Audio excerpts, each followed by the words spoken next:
برید کوشان مالن شاهید نامێرێ بەڕێز و جالان لە کاتێکا شەهید حەقیش شەهید بوو وتی ئێمە بە یەکێک و دوان و دە و بیست تۆڵەیە و ناکەینەوە پارتێک ئاوا ئەکەین ئەو سیستەمەی ئەوان هەڵۆشێن هەتا ئێستاشی لەسەر بێ پارتی کرێکارانی کوردستان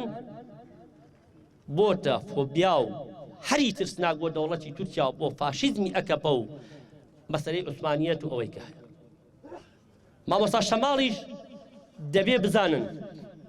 تەنها کەسێکە لە باشووری کوردستاندا دەستی بردووە بۆ سیاسەتی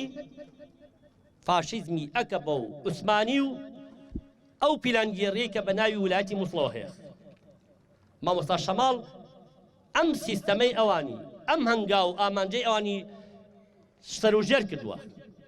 بۆی ئەوان دەزانن چیان کردوتە ئامانج دەبێ ئێمەش بزانین مامۆستا شەماڵ کێیە بەڵام وەک چۆن شەهید بوونی شەهید حەقیق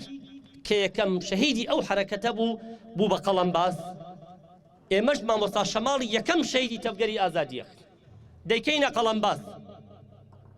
ئەوانەشی تا ئێستا نەیانزانیوە تەفگەری ئازادی چییە دەبێت لە